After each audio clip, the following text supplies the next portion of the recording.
Kali ini kita bakal bahas sebuah konflik yang rumit banget. Meletus di Timur Tengah.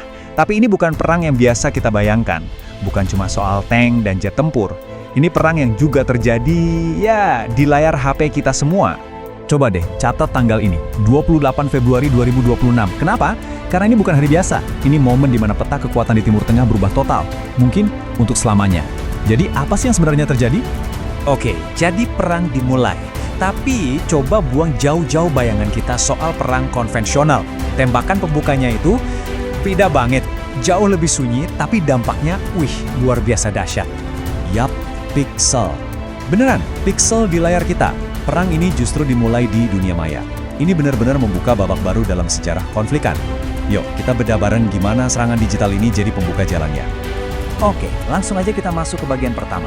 Operasi Roaring Lion. Ini adalah nama dari kampanye militer gabungan antara Amerika Serikat dan Israel yang dilancarkan melawan Iran. Dan skalanya belum pernah ada yang seperti ini sebelumnya.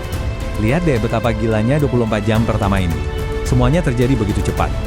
Jam 1 pagi, rudal mulai berjatuhan. Belum sempat bernapas, jam 3 pagi, internet di seluruh Iran langsung anjlok. Terus media pemerintah mereka dibajak. Jadi, serangan fisik dan serangan digital terjadi barengan. Tujuannya jelas, melumpuhkan Iran total, biar mereka nggak bisa merespon atau bahkan mengontrol berita yang beredar. Dan ini skalanya. Coba bayangin, internet di satu negara tinggal 4%. 4%! Ini bukan main-main.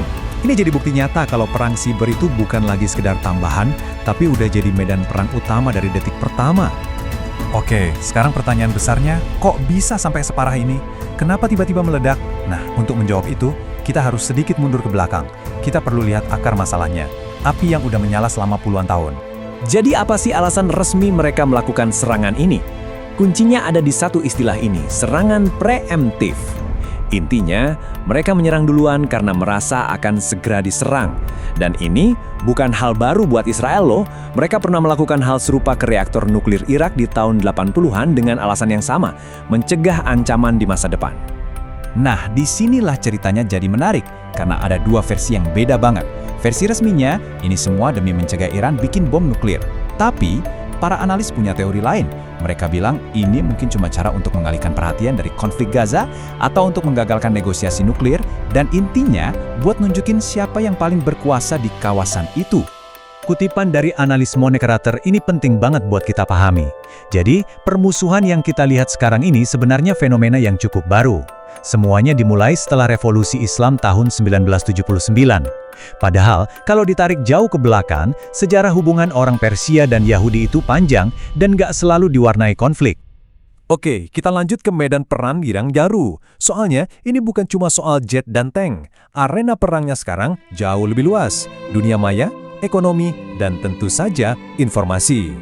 Ini benar-benar nunjukin betapa canggih dan psikologisnya perang modern. Coba bayangin, aplikasi doa yang dipakai puluhan juta orang tiba-tiba dibajak buat ngirim pesan menyerah ke tentara. Siaran TV nasional mendadak menayangkan pidato musuh. Kantor berita pro-pemerintah dihack barengan buat nyebar berita palsu. Ini bukan cuma ngerusak sistem, tapi juga nyerang mental. Oke, sekarang kita geser ke sisi ekonomi. Kenapa sih konflik di satu wilayah bisa bikin heboh seluruh dunia dalam sekejap? Jawabannya ada di konsep yang namanya choke point ekonomi atau gampangnya titik hambat. Dan contoh paling sempurnanya ya, Selat Hormuz. Coba lihat datanya. Sekitar 21% dari total konsumsi minyak dunia itu lewat sini.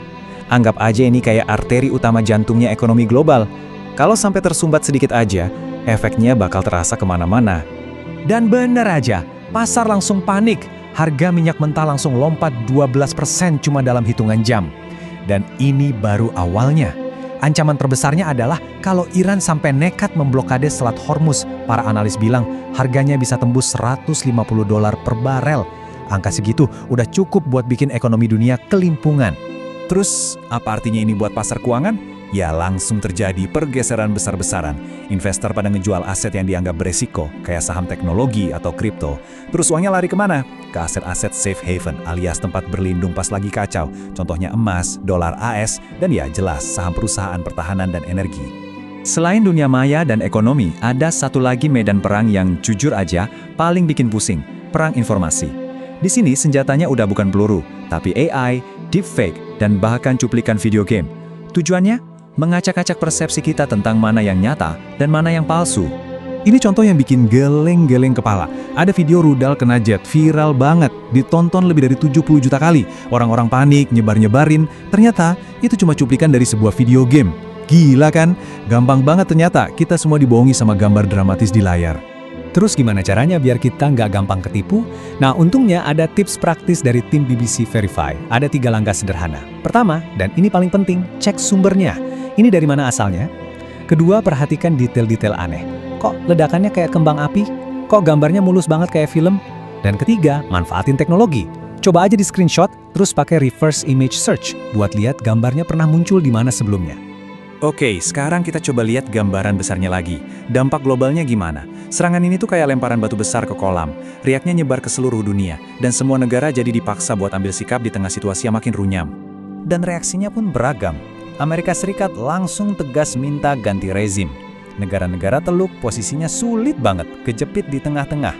Rusia, mereka mengutuk tapi kelihatannya ogah ikut campur lebih dalam. Dan menariknya, sampai di Indonesia pun jadi rame, memicu perdebatan soal arah kebijakan luar negeri kita. Tapi pertanyaan lagi, apa benar tujuan ganti rezim itu bakal berhasil? Nah, menurut para ahli seperti Retehye, jawabannya mungkin nggak segampang itu. Dia bilang, mengebom sebuah rezim sampai hancur itu jarang banget berhasil. Rezim di Iran itu meskipun babak belur, kemungkinan besar akan tetap bertahan. Ini bisa jadi awal dari konflik yang jauh lebih panjang dan melelahkan. Nah, sebagai penutup, saya mau lempar satu pertanyaan buat kita renungin bareng.